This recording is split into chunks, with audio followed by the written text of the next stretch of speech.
que eu também quero colocar que é o seguinte, que assim, a melhor maneira de responder a todos esses processos é colocando a necessidade de um partido revolucionário, constante a necessidade de partido revolucionário que tenha uma estratégia, nesse sentido, eu discordo com o Valério Acari, que essas discussões de estratégia, de fazer balanço histórico, não é importantíssimo para a construção, então, portanto, tem a ver com o tema. E também colocar também, fazer balanço com a questão da Líbia, que a posição tanto de apoio a questão tanto de apoio ficar a reboque do Gaddafi, como tem feito muitas organizações, e também achar que o que aconteceu na Líbia foi uma revolução democrática, isso ignora a questão que é necessário dar uma alternativa para sair da classe operária para a crise, que é a construção de partido revolucionário que tem uma estratégia para vencer.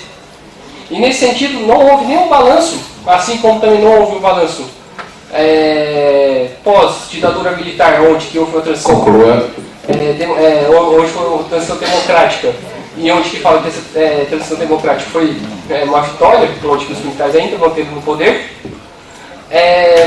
Portanto, é necessário ter uma estratégia para poder vencer. Portanto, é mais ou menos nesse sentido. Tem os dois moços, e aí você.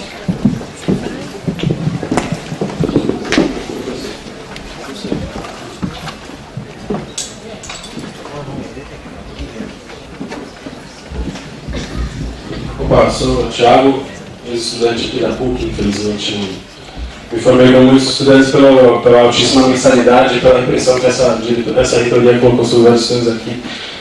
E acho que queria agradecer aqui o debate, muito boa essa atividade aqui, para poder voltar na casa. Minha pergunta é para o Valério, para a Simone e para o Nazeu, em relação à questão da Revolução Democrática, que é um tema que foi tomado pela Simone e pelo Valério, que acho que é muito importante para a gente conseguir ver em torno dos debates que tem nos processos que estão em curso no mundo, de maneira geral. A gente vê hoje no mundo, por exemplo, que toda a repressão que o governo de Rajoy na Espanha está descendo sobre a classe trabalhadora espanhola, toda a repressão e plano de cortes que o governo grego está descendo em cima da classe trabalhadora grega, todo o plano reacionário que o Sarkozy já vem implementando de vários anos na França, tudo isso passa por um regime democrático. A gente vê no Brasil aqui uma polícia que é a que mais mata no mundo numa democracia. Então, para mim, o problema da Líbia, como a gente consegue combater, e tem os partidos políticos têm uma posição política em relação à queda do Gaddafi, a questão da própria Líbia, do próprio Egito.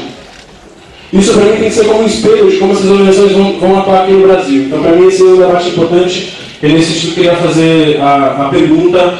Eu queria justificar um questionamento para, principalmente, o Valério, mas todos os três debaterem, que é a questão seguinte: uma grande diferença que o Trotsky colocou para o Lenin e para todos os bolcheviques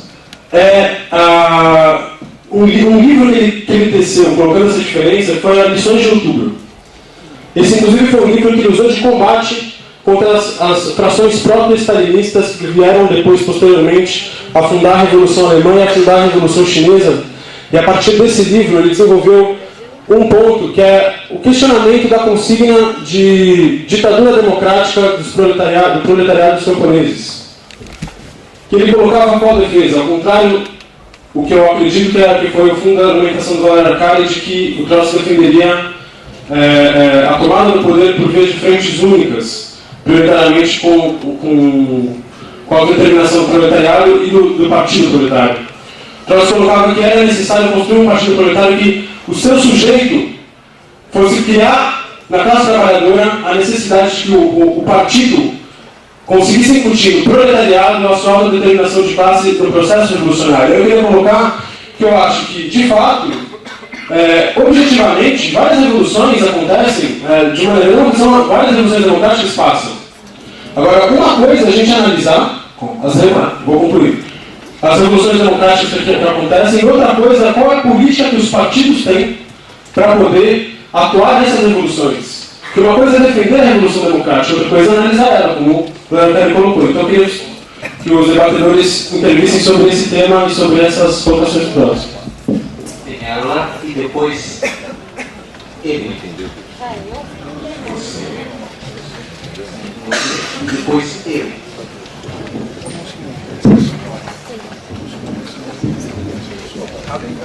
Bem, meu nome é Maria, eu sou estudante do NEA como ouvinte e adoro o microfone, por isso estou aqui. Bem, talvez a minha questão vai ser um pouco equivocada, mas eu vou tentar fazer que não seja. Eu estive trabalhando um tempo no estado da Bahia e estive andando por lá e consegui acompanhar um processo político lá, aonde o processo eleitoral acontece com filas de pessoas pegando dinheiro e vendendo seu voto por R$10. Por que eu estou dizendo isso? Foi, putz, né? Deve ser aqui na Bahia, São Paulo, esse negócio não acontece, não é possível. Não. Quando chega em São Paulo, no interior de São Paulo, a coisa é tão igual, né? Funciona do mesmo jeito. Além disso, nós temos os vereadores que não sabem assinar o nome, que não tem nenhum projeto político para aquela população. E eu estou falando isso porque esse ano trata-se de eleições municipais. E estamos falando aqui, claro, de partido revolucionário, estamos falando de Lenin, estamos falando de Trotsky, estamos falando de Rosa, estamos falando de Marx.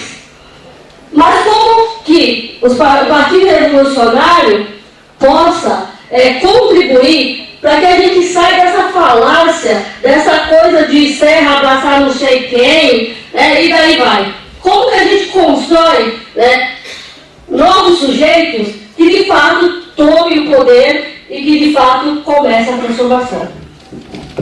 Você, depois do Vinícius, a gente passa.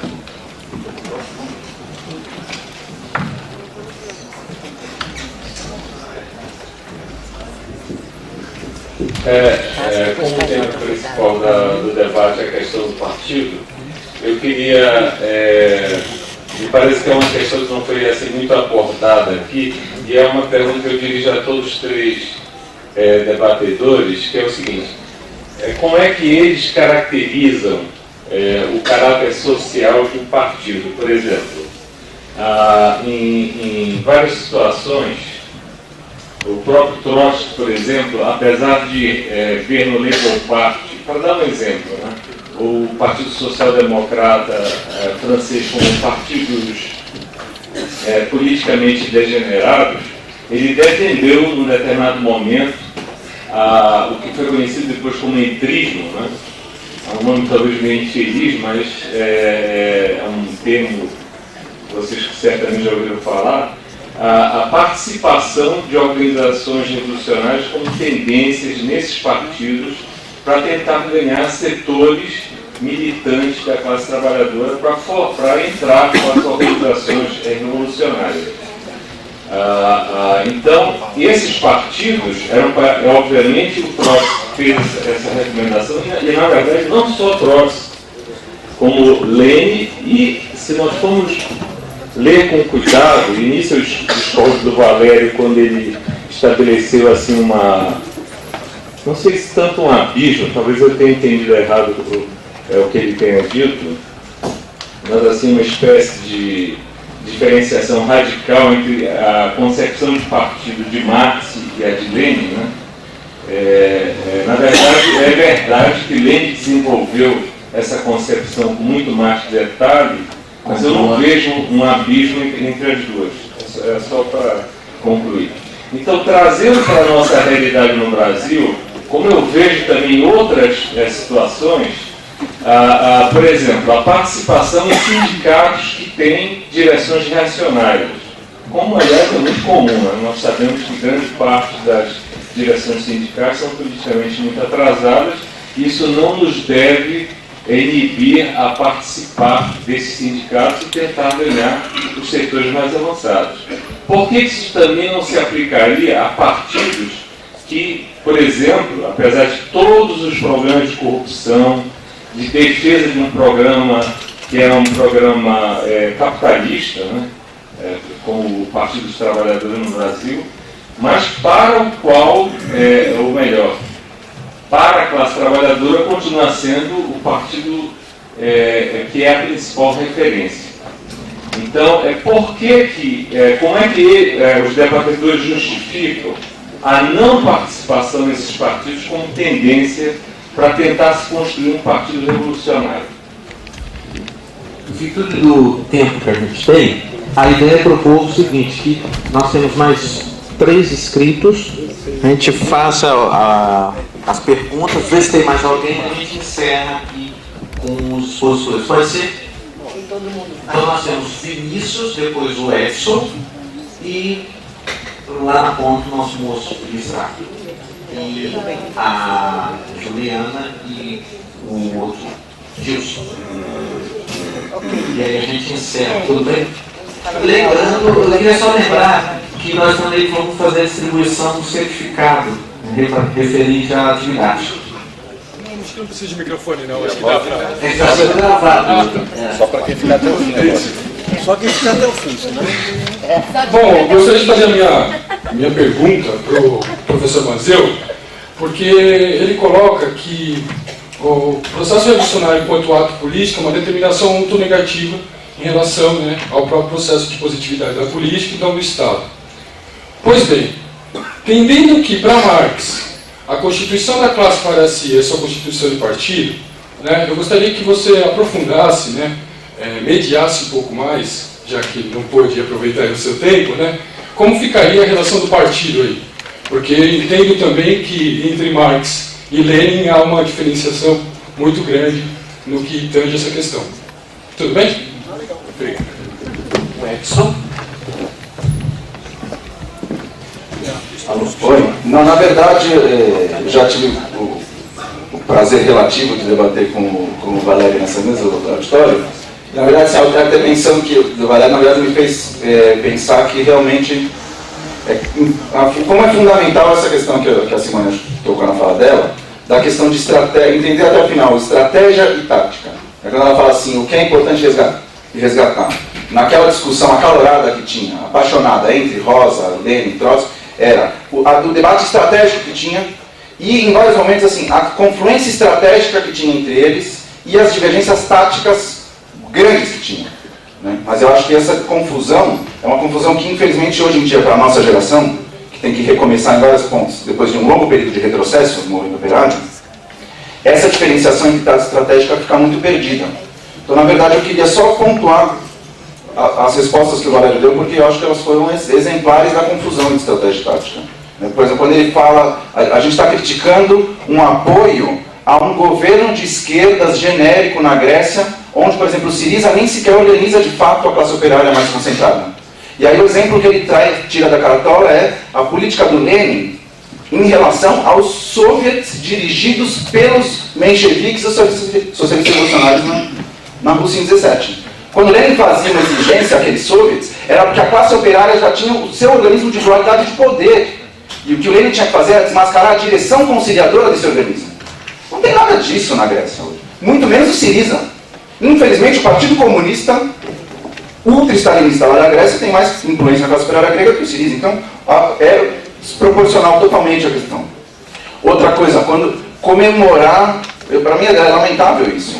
Comemorar, no mesmo dia que a gente está aqui, começou repudiando a ação da polícia aqui, comemorar uma vitória talvez tática, de não ter tido repressão na greve, mas vale a pena você deseducar a vanguarda operária com relação ao papel dos organismos de repressão do Estado, para tentar minimizar a repressão numa luta pontual. Não é uma confusão total do que é tático, do que é estratégia. A gente está no momento de preparar uma vanguarda. A Conluta tem uma influência muito maior que as outras organizações que estão aqui. Ela está numa posição para educar uma vanguarda que saiba fazer frente única com as massas petistas, com as massas que acreditam na Dilma, para ir para a luta, tá certo? Numa posição clara, de uma clareza, uma posição de vanguarda, que é uma posição ímpar. Agora, se a Conluta esvazia esse papel dela, para pregar a conciliação de classe, para achar que, para relativizar o ódio de classe que a vanguarda operária tem que ter em relação à instituição policial, para isso já tem a CUT, já tem as outras centrais. Então eu acho que são debates que... E só ponto a última coisa, né? O que o Valério falou em ato triunfal aqui. Pô, então, vocês não querem só a revolução, se não for igual ao plano de vocês, não é revolução. Mas, na verdade, vindo do Valério é até engraçado, porque com a Nietzsche, a gente tem uma discussão difícil de mostrar que o processo no Egito é mais próximo de uma revolução democrática, ainda pendente, do que na Líbia, onde ela foi abortada pela intervenção da OTAN. Agora, com o Valério é mais difícil a discussão, porque o Valério considera que no Brasil tivemos revoluções democráticas, e não só nas diretas já, ele chama de revolução democrática, com a direção do senhor Ulisses Guimarães, mas também o Fora Collor. Então, se o Fora Collor foi uma revolução, o que dizer da Líbia aí? Seria mais fácil. Relativizando tanto o conceito de revolução, né, fica fácil, mas eu acho que isso também deseduca. Sigamos o debate. Então nós temos a Juliana e depois o Gilson. Olá, me chamo Sébastien Antoine, sou pesquisador da Universidade Católica de Roraima, na Bélgica, e militante da Liga Internacional dos Trabalhadores. Então, tenho uma pergunta para as pessoas que falam, mas para regressar à questão do partido. Agora tem novas discussões sobre novos tipos de partido. Se fala de partido anticapitalista de um lado, toda a política polêmica dura que o Ben Said fez como a questão do leninismo, e do outro lado, partidos mais antiliberais, que são como Front de Gauche na França, Die Linke na Alemanha, que são rachas da social-democracia de um lado e rachas do Partido Comunista do outro. Então, queria um pouco saber o balanço que a mesa faz desse tipo de partido. E como a crise econômica pode ajudar-nos para fazer um balanço do tipo de partido que é, de um lado, e do outro lado, como a crise interna desses partidos, como a crise do MPA agora, pode ajudar-nos como os revolucionários a resgatar a discussão que tivemos aqui, que é uma discussão de Lenin, Trotsky, Rosa, sobre mais a situação atual. Obrigado. Juliana. Oi, boa noite. Lembrando que em julho vai ter período de rematrícula e se alguém quiser participar do núcleo de estudos e aprofundamentos marxistas, tudo bem, é aberto, é do programa de pós-graduação de serviço social, mas é aberto e também a ouvintes, enfim, que queiram realmente participar, debater e fazer as leituras em casa, linha a linha, enfim, aprofundar algumas questões da crítica contemporânea a partir de Marx e do marxismo. A pergunta é assim, bom, tem divergência, né, presente aqui, e acho que nem sempre fica muito, que parece como pressuposto que todos entendam quais são as diferenças de posicionamento do ponto de vista da estratégia. Então eu queria, é claro que não dá tempo e tal, mas eu me interesso muito, pelo menos por uma pincelada que tem tudo a ver com o nosso debate, porque vocês se posicionaram pelo partido de vanguarda, os três, né? E outros posicionamentos. Até na semana passada a gente estava discutindo a questão de a necessidade histórica da revolução, mas é diferente da necessidade histórica do partido revolucionário, né? Existem outros posicionamentos, mas aqui a gente vê claramente a posição da vanguarda. Então, a partir do contexto que a gente vive hoje, sei lá, na especificidade do Brasil, quais são os apontamentos de estratégia que cada um, acho que isso. O objetivo? Gilson.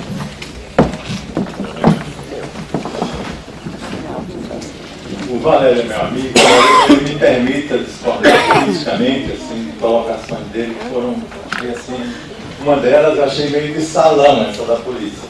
Mas eu acho uma vulgarização que o PSTU faz de chamar tudo que aparece no planeta de revolução.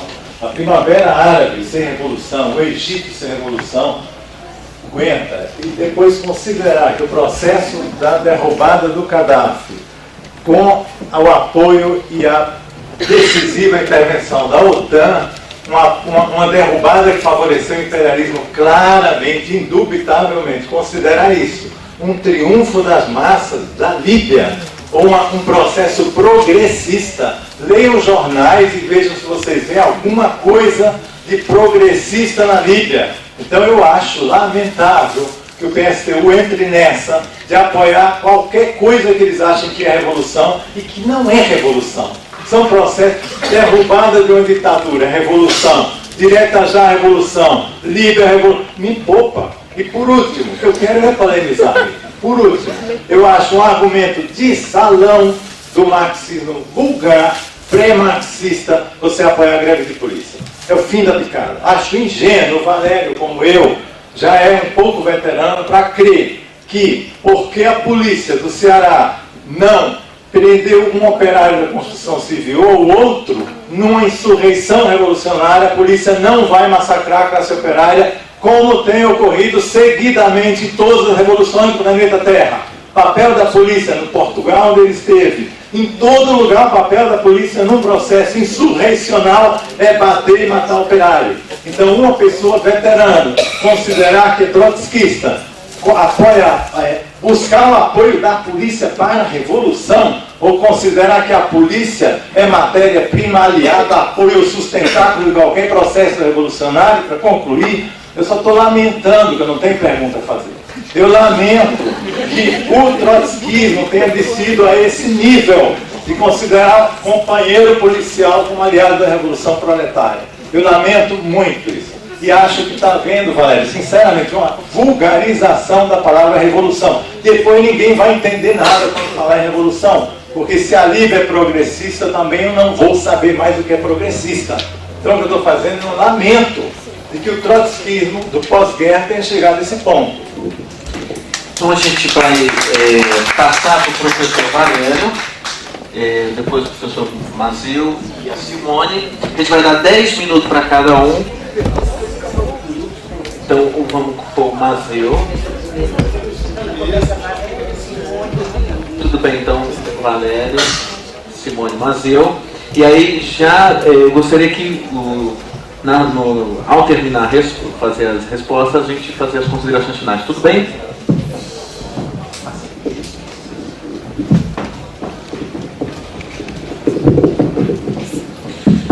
Bom, primeiro tema, o que é uma revolução? Sobre isso há um enorme debate historiográfico. A maioria dos marxistas, sobretudo que são muito jovens, os jovens quando se aproximam da esquerda, imaginam que só é revolução se for a revolução anticapitalista, se for a revolução mundial, se for a revolução socialista. Mas isso evidentemente não se sustenta, não há como defender isso publicamente, porque é uma preferência política. Se as massas se colocam em movimento, ou seja, as classes sociais oprimidas, exploradas, aquelas que são exploradas economicamente, dominadas politicamente, oprimidas culturalmente, e que nunca na história, antes do século XIX, nunca antes da Comuna de Paris, tinham sido capazes de ser elas próprias o sujeito social da sua libertação, e o processo começou há pouco tempo na história, porque tem sentido história a Comuna de Paris, é um intervalo de menos de 2 séculos.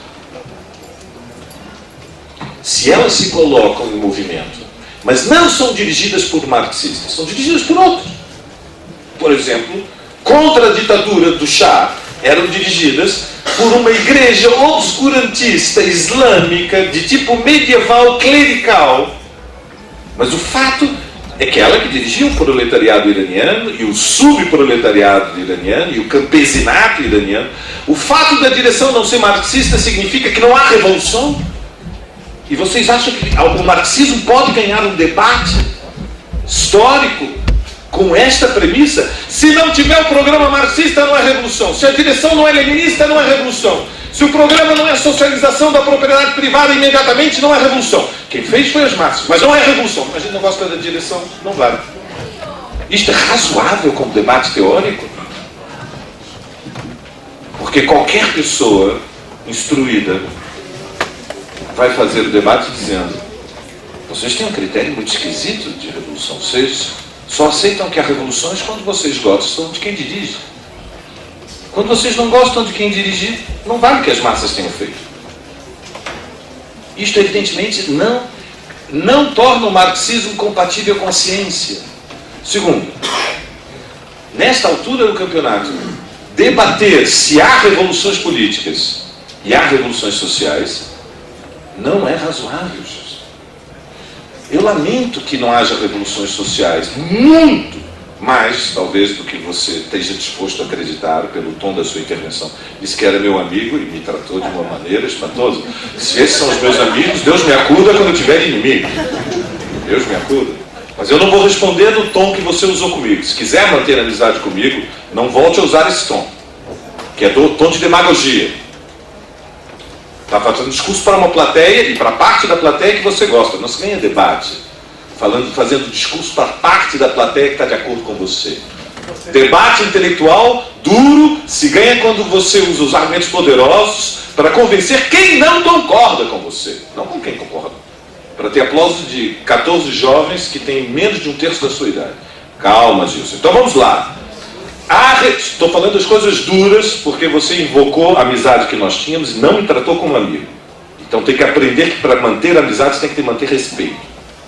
Respeito.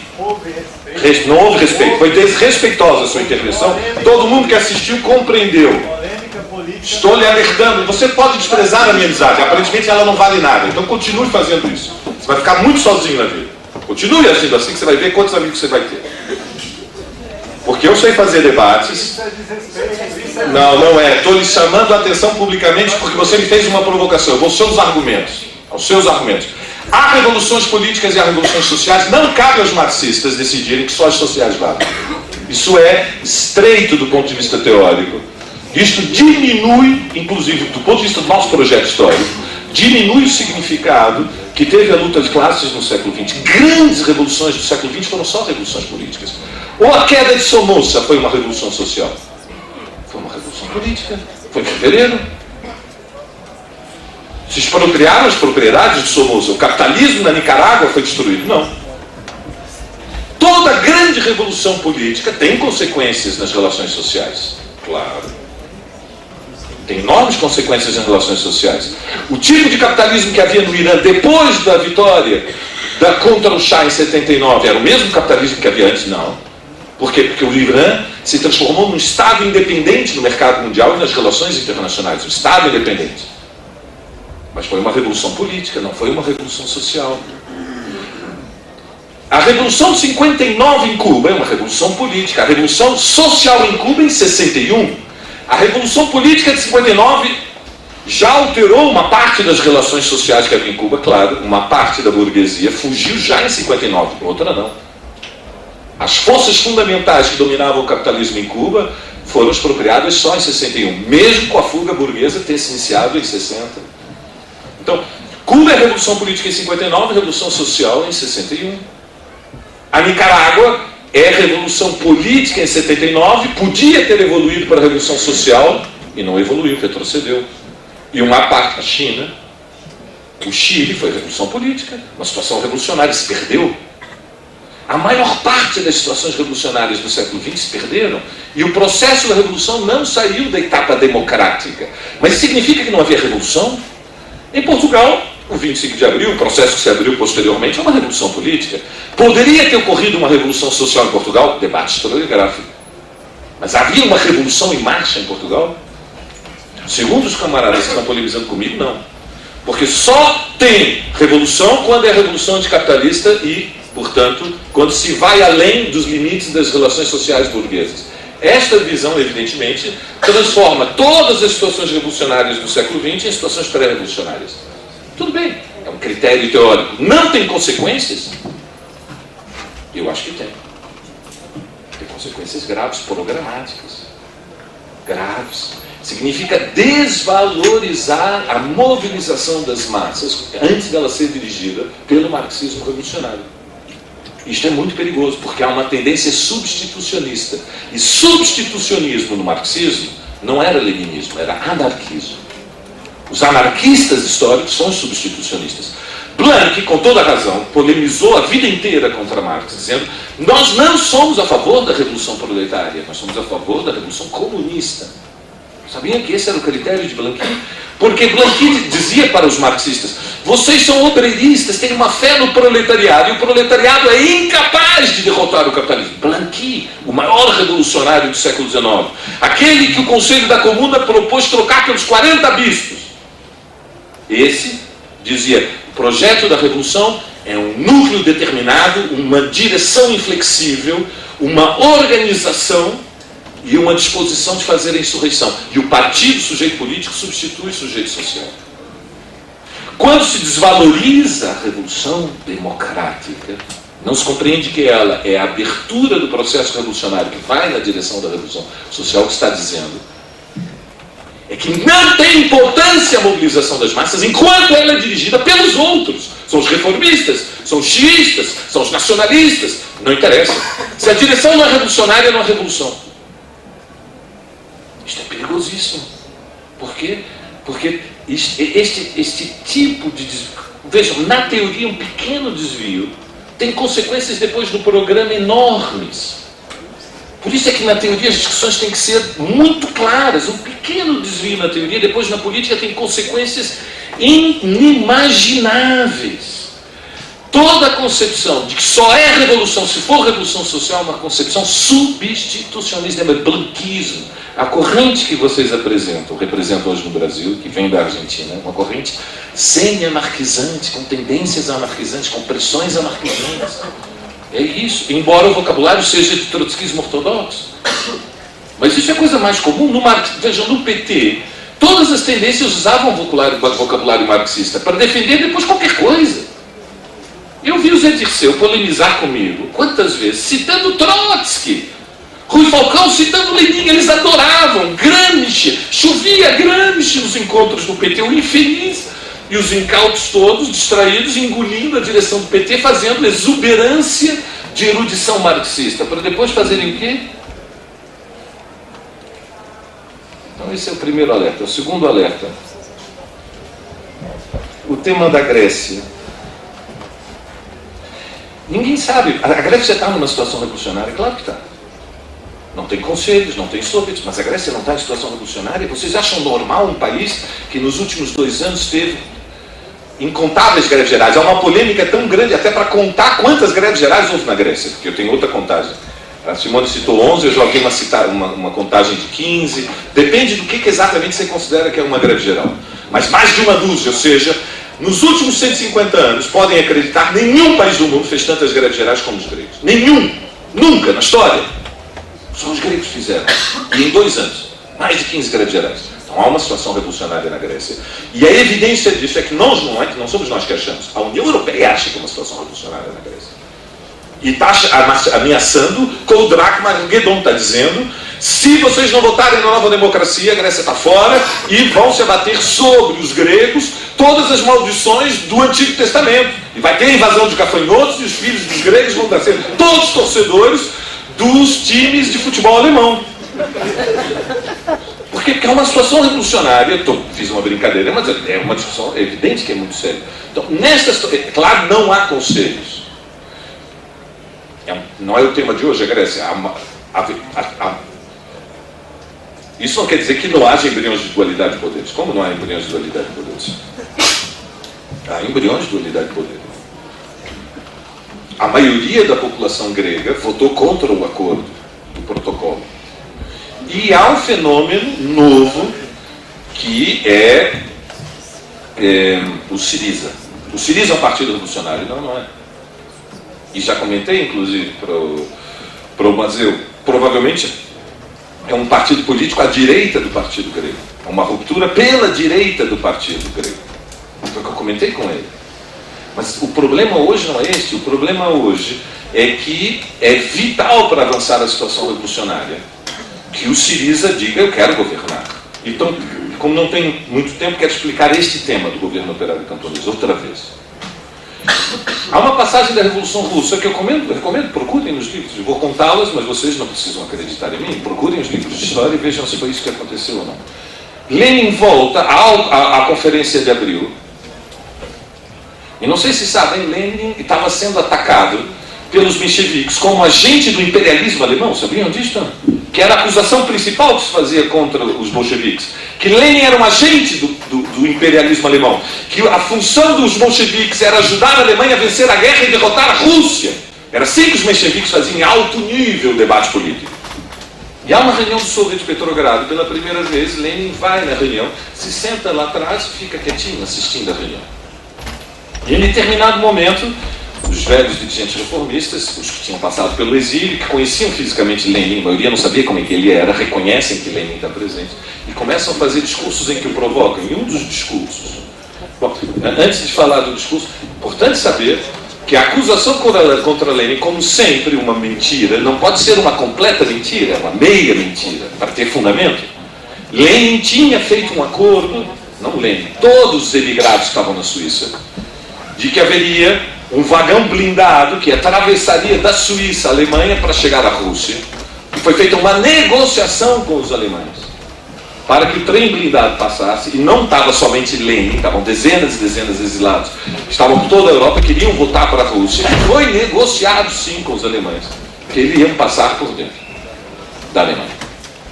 E portanto era uma meia mentira, mas não era uma fraude. Fecha parênteses. Nessas circunstâncias, tem a reunião do Soviet de Petrogrado, e os líderes reformistas todos provocam Lenin, dizendo que a situação é catastrófica, a situação é hecatômbica, a guerra não tem saída, mas não podemos ficar, não podemos sair nenhum. Na verdade, nós somos obrigados, por termos responsabilidades, a apoiar o governo provisório, porque, na verdade, nenhum partido na Rússia está disposto a governar. E Lenin se levanta e diz, não é verdade. Há um partido que está disposto a governar. O meu partido está disposto a governar. Nós estamos dispostos a governar porque nós acreditamos no nosso programa. Nós temos um programa. Nós queremos governar. Nós queremos lutar pelo poder. Nós não temos o apoio dos trabalhadores para governar. Então, lembrem-se, numa situação revolucionária, não há tempo para meias palavras. É vital que hoje, na esquerda, na Grécia, haja um partido que diga, eu quero governar, não concorrer a eleições. Diga, eu quero governar e tenho um programa. Por quê? Porque significa que a esquerda sai da oposição, do discurso só de oposição, e se apresenta como direção que está em disputa. E há um elemento progressivo de uma organização reformista, que é o Syriza, vou repetir para que depois não haja dúvidas sobre isso, que ela é reformista, mas é progressivo quando o Syriza diz, nós queremos governar, mas queremos governar contra o protocolo. Este elemento é progressivo. Tudo o resto é regressivo. Quando eles dizem, nós somos mais europeístas de todos os partidos da Grécia, isso é regressivo, é uma bobajada dizer isso. Mas dizer que querem governar e que é possível governar contra a União Europeia, é isso que inflama a imaginação e a esperança de milhões de gregos. E nós que estamos no Brasil ignoramos isso e dizemos o que para nós é indiferente se Syriza, e nos comportamos como um grupo de fato anarquista. Só vemos o que é a direção do Syriza e não o movimento real que se desenvolve da Grécia e as ilusões e as esperanças que há no Syriza. Não, tem que ter um político com as limitações que significa que estamos noutro país, não há movimento internacional. O que nós podemos dizer seria extraordinário se a direita fosse derrotada na Grécia nas eleições, porque de forma deformada é no terreno eleitoral que está fazendo a disputa. Seria extraordinário se Syriza constituísse um governo que rompesse com o protocolo e se apoiasse na mobilização de massas para fazer o quê? Para ir além da União Europeia e apresentar um programa que é o que as massas desejam, embora não tenham muita clareza de que medidas teriam que ser tomadas. Dizer isto é apoiar politicamente o Syriza? Não. Não é. Agora, se eu estivesse na Grécia, eu votaria no Syriza? Claro, eu votaria no Syriza. Qual é o problema?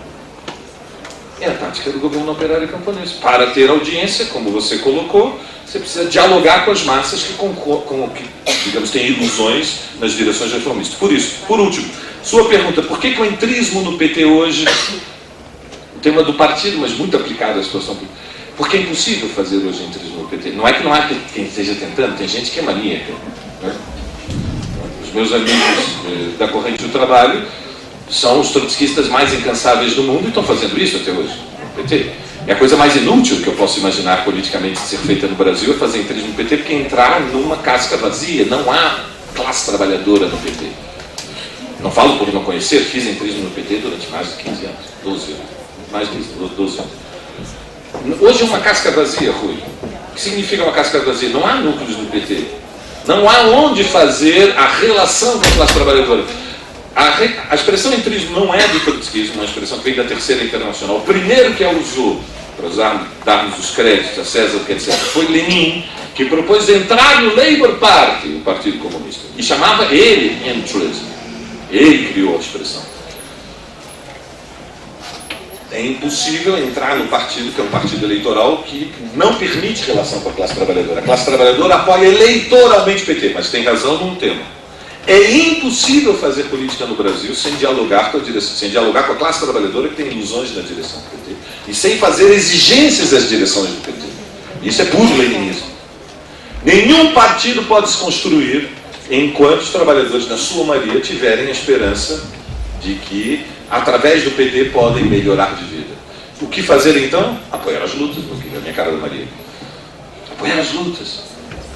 E haverá parcela dos trabalhadores que vão ver votos, por suposto, mas não a maioria da classe operária.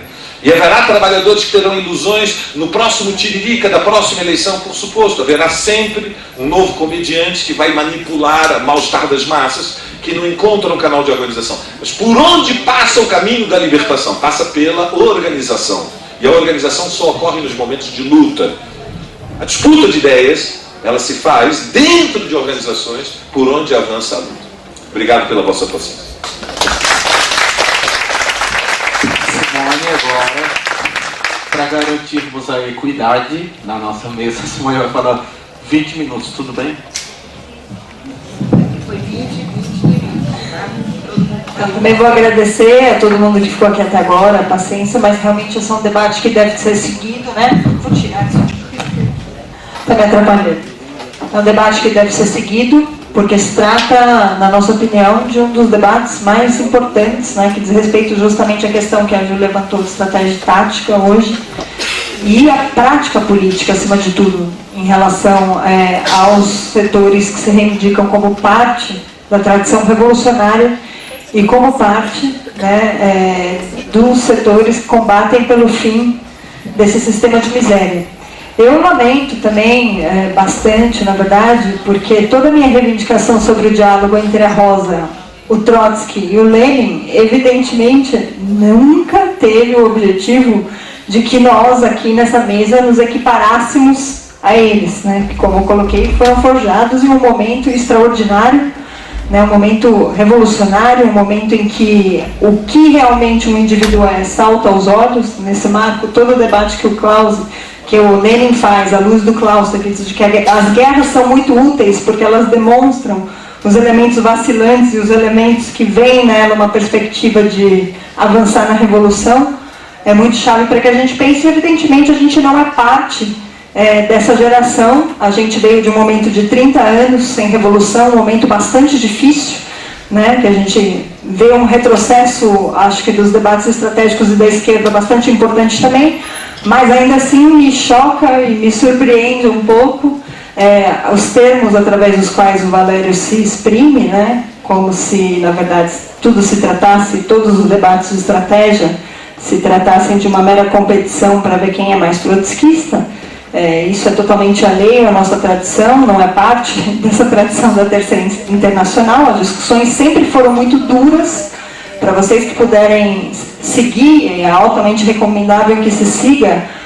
No conteúdo político, nunca houve capitulações das posições uns dos outros, principalmente em relação aos grandes dirigentes da Terceira Internacional, mas na forma, todos os debates sempre foram feitos no marco respeitoso, então eu vou necessariamente também utilizar um tom bastante distinto do que ele utilizou e me centrar em discutir as questões de conteúdo que eu acho que são importantes. Para esclarecer, não é uma competição em... Desrespeitoso, ele debochou de mim e eu fui desrespeitoso? Não foi nenhum deboche, não, eu acho que ficou claro para o plenário, eu acho que é claríssimo. Valério, Valério, você está acostumado a fazer vários debates, você... Deboche não vai. Não, toda mesa aqui está acostumada a fazer uma série de debates, a gente sabe muito bem quais são as divergências. Comigo não vale tudo. Não interrompe, Valério. A gente sabe muito bem quais são as... Deboche, não. Deboche, não. Bom, se você tomar as críticas políticas como deboche, então é um problema, infelizmente, seu, Valério. Você tem que refletir melhor, porque aqui foi uma discussão política. O companheiro colocou uma crítica clara sobre a posição sua e da sua corrente em torno da questão da polícia, e isso não é nenhum deboche, isso é um debate que eu acho que você deveria responder. Em relação à discussão sobre estratégia tática, que eu acho extremamente importante, que foi trazida para a mesa, pelo plenário, aliás, Eu acho que é necessário notar que até a Segunda Internacional não havia distinção entre estratégia e tática, se discutia no âmbito das táticas. É justamente a partir da Terceira Internacional, em que há toda a ruptura com a social-democracia, a partir de 1914, né, com a social-democracia alemã, que se abre justamente essa discussão, a partir de uma apropriação do Clausewitz, que o Lenin e o Trotsky fazem, acerca da questão da estratégia, né, na qual se refere o quê? Que as táticas, elas são a arte de você vencer os combates. E a estratégia é justamente a arte de vencer a guerra. Então, a ligação entre tática e estratégia é uma ligação profundamente carnal e dialética. E a grande questão que se coloca hoje, eu acho, à luz da crise capitalista, é justamente em que medida a esquerda levanta táticas que a aproxima da estratégia declarada, que é a ditadura do proletariado e a revolução socialista, ou não.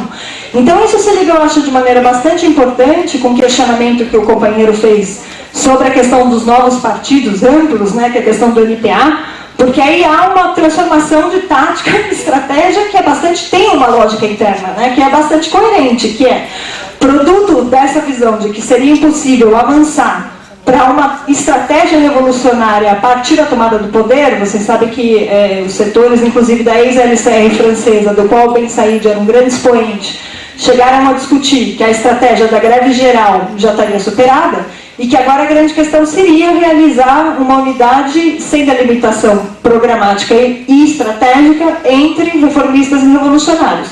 E isso está levando a um desastre total, né? Hoje, assim, apesar de que nas últimas eleições o NPA tenha se apresentado com um candidato operário que foi o Putu, que isso foi produto, inclusive, de um combate interno dado pelas alas menos liquidacionistas, né, da LCR, da ex-direção da LCR, que ainda queriam manter algum perfil anticapitalista e operário, mas teve um setor amplo da direção do próprio NPA que saiu a chamar o voto na frente de Gauche, que era um engendro completamente reformista. Então isso é uma demonstração do quê? De que o partido ele não pode ter esse equívoco em relação à estratégia e ao programa que ele levanta. Porque quando ele tem esse equívoco e se tenta ter um atalho unificando reformistas e revolucionários, né, que se dizem revolucionários, sem um programa claro, sem uma delimitação de classe clara, quem termina se hegemonizando são os reformistas. Então hoje a gente tem um NPA que está em frangalhos, nós como parte da fração trotskista temos o privilégio hoje de estar dentro do NPA impulsionando a corrente comunista revolucionária, que é uma corrente que luta, né, por uma estratégia revolucionária e trotskista, aí dentro com os setores que mais querem avançar para uma estratégia revolucionária. Agora, no que diz respeito a todos os outros debates que aconteceram aqui, que para mim estão longe de serem debates desrespeitosos, muito pelo contrário, são debates estratégicos que a esquerda brasileira tem que fazer, eu reafirmo, assim, para mim a questão do voto ao Syriza, que foi tão reafirmado aqui pelo Valério Arcari, não tem absolutamente nada a ver, de fato, com o exemplo histórico que ele deu, porque o Syriza, em última instância, está se desenvolvendo em uma situação em que não existem soviets, não existe um processo de autodeterminação da classe trabalhadora, está chamando uma unidade com o KKE, que é o Partido Comunista Grego, que é o partido mais responsável para que a classe trabalhadora não rompa, né, os limites da luta sindical e, com isso, os limites do regime, né, e que tem uma política nesse momento em que a burguesia está sendo extremamente ofensiva, porque o que está acontecendo na Grécia hoje é a maior submissão por fora de uma política de guerra à política e à dominação alemã. Então, estão jogando nas costas dos trabalhadores o ônus de pagar a crise capitalista que foi criada pelos próprios capitalistas. Ou seja, dizer que a votação no Syriza seria equivalente a levar adiante a tática de governo operário e camponês é uma aberração para qualquer marxista consciente que estude minimamente a história dessa tática. Inclusive, essa polêmica não é nova, o próprio Lenin tem 1000 escritos sobre isso e sobre a apropriação oportunista que se tentou fazer que seria similar a esse chamado voto do Syriza, que está disponível para que todos leiam e se apropriem também muito importante, né? Governo operário camponês, para quem não conhece, eu acho que alguns setores aqui que estão ouvindo essa discussão não conhecem, e que depois a gente pode aprofundar, era uma via justamente de fazer avançar a classe trabalhadora no sentido da tomada do poder, mas ela nunca esteve desligada de uma política que um partido revolucionário levasse adiante para que a classe trabalhadora desenvolvesse seus organismos de autodeterminação e uma política independente. Então, nesse sentido, se vulgariza isso da maneira como se vulgarizou nessa mesa, por exemplo, você poderia levar adiante a política que teve o PSTU há algum tempo atrás, de chamar voto no Lula com o vice do MST e dizer que isso era governo operário camponês. Olhando hoje em retrospectiva, isso é uma coisa que parece chocante, mas na época foi assim que se discutiu. Então, para nada essas discussões são desrespeitosas. Com isso tudo, nós não estamos querendo dizer que a gente é o portador da verdade da estratégia revolucionária. Pelo contrário, a gente tem que resgatar esse debate e ter uma visão autocrítica em relação à nossa própria tradição, mas eu acho que os companheiros também deveriam fazer isso ao invés de ficar tão ofendidos e, nesse sentido, se furtarem do debate, né? Em relação à questão da polícia, não se trata também meramente de um problema tático, se trata de um problema estratégico. O Trotsky, e aí me desculpa se isso for tomado como uma tentativa de competição por quem é mais trotskista, mas se remeter aos clássicos às vezes ajuda, e eu acho que isso é importante. Ele diz nesse livro que é muito interessante, Revolução contra a Revolução na Alemanha, que tem todo um capítulo que discute a atitude dos revolucionários frente à polícia, na qual ele fala claramente, página 141 dessa edição aqui, que eu não sei de quem é. Ele fala assim: o operário que se torna policial a serviço do Estado capitalista é o policial burguês e não o operário. Durante esses últimos anos, esses policiais tiveram que lutar muito mais contra os operários revolucionários do que contra os estudantes nacional-socialistas. E uma tal escola não fica sem deixar traços. Tá? O operário que se torna policial a serviço do Estado capitalista é um policial burguês e não um operário. Isso é taxativo e atemporal, porque a experiência do que está acontecendo hoje em todos os processos revolucionários internacionais comprova isso em gênero, número e grau, e não à toa as massas no Egito são completamente hostis à polícia, ainda que mantenham uma certa ilusão no exército, que é o que necessariamente está colocando em xeque o processo revolucionário do Egito. Aí os companheiros vão dizer que a gente tem uma política pacifista. Novamente, mais um texto muito interessante do Trotsky, que se chama Onde Vai a França? Excepcional, sugiro que todos leiam também. Ele diz o seguinte, vou pedir licença para ler as citações. O doutrinarismo pacifista interrompe para colocar-se de acordo com palavras conosco. Aqui ele está se referindo à necessidade de romper a base do exército para que a partir disso se faça a revolução. Evidentemente, dirá, é necessário conquistar o exército através de uma propaganda contínua. Ora, isso é o que nós fazemos. A luta contra a grande mortalidade nos quartéis, contra os 2 anos, contra a guerra. O êxito dessa luta torna inútil o armamento dos operários. Aqui ele está citando os setores que são pacifistas, que não querem ter uma política de armar a classe trabalhadora. Aí continua o Trotsky. Está certo? Não, é radicalmente falso. Uma conquista pacífica serena do exército pela propaganda, pela política pacífica é mais impossível que a conquista de uma maioria parlamentar no momento funcionário. Então, assim, tomei a liberdade de ler essas citações para que se saiba que essas discussões não são picuinhas. Essas discussões elas estão ligadas a como os revolucionários se preparam em um momento em que nós temos que encarar aqui no Brasil que o fato de que ainda não explodiu um processo de massa da luta de classes deve ser utilizado para que a gente tire lições estratégicas e nos prepare. Se utilizar desse elemento episódico que o Valério Arcari colocou, que para mim ninguém garante que quando eles tiverem que esses mesmos policiais que não reprimiram, agora porque estavam em greve e são corporativos, nada garante que esse apoio vai se transformar em negação de repressão do povo pobre e da classe trabalhadora em um momento em que uma situação revolucionária se colocar no centro do cenário, que é o que está acontecendo no mundo afora.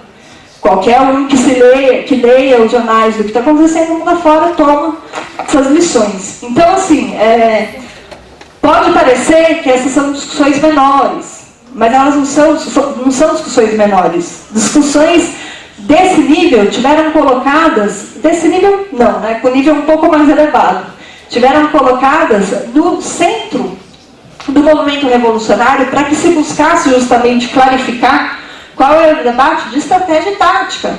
Existem processos revolucionários acontecendo no Oriente Médio? Existe. Existe um processo revolucionário acontecendo no Egito? Existe. Existiu o processo revolucionário de 1979 que o Foucault se apaixonou porque não tinha nenhum partido dirigido? Existiu. Ele terminou sendo usurpado pelos ayatollahs e resultou nos regimes mais reacionários que existem, inclusive, você sabe, um regime autocrático, que negam direitos democráticos básicos às mulheres e tudo isso. Não existe. Agora, a questão é que eu entendo que nós não estamos aqui discutindo processos revolucionários gerais, nós estamos aqui discutindo justamente qual é a posição que os revolucionários que se reivindicam como parte dos trotskistas devem ter frente a esses processos. Embelezar esses processos sem buscar ver justamente as lições que devem ser tiradas e transformar em programa ao dizer que foram revoluções democráticas vitoriosas, sendo que no Egito hoje a junta militar continua governando, existe uma legalidade de partidos que são partidos ligados ao regime ainda, enquanto os partidos que dizem respeito à reorganização sindical independente que está se dando no Egito hoje não conseguem ter expressão, falsear a verdade, ou então como mínimo se adaptar a ela. Essa não é a nossa questão. Revoluções vão acontecer. Elas vão acontecer independente da nossa vontade, sem dúvida. Hoje por hoje, a maioria delas, inclusive, não vai ser marxista, não vai ser revolucionária. Agora, esse é o desafio que nós temos que encarar. Fazer uma caracterização correta das contradições desses processos diz respeito a traçar um programa correto e tirar as lições corretas para que daí se avance. Não envelhecer os processos tais como eles são, porque senão para que construir um partido? Senão a gente deixa de construir um partido e vai ali, e fica junto com todo mundo, vai no calor das massas. Eu também gostaria muito. Qual o problema? Agora, a questão é, os revolucionários se colocam como, e isso é a definição do Lenin, não é minha, é a definição do Trotsky, não é minha, como setor que, aos trancos, barrancos e num caminho tortuoso, busca juntar os elementos mais conscientes da classe. Para quê? Para que as revoluções não terminem em ayatollahs Khomeini, para que as revoluções terminem na tomada do poder, pela classe trabalhadora, não por outra classe.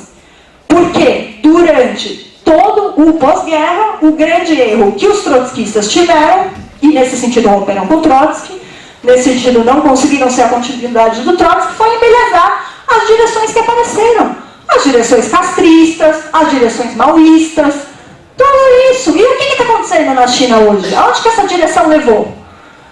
Portanto, a nossa tarefa não é nos adaptar à miséria do possível. A nossa tarefa é analisar a realidade tal como ela é, buscar as contradições. Isso não é uma supervalorização da atuação das massas, muito pelo contrário, é impedir que a gloriosa vontade de luta da classe trabalhadora e das massas do mundo seja desperdiçada e leve ao poder uma nova mediação, um novo caudilho que vai terminar sendo a traição desses processos.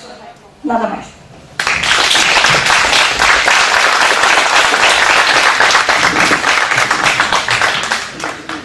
Bom, companheiros,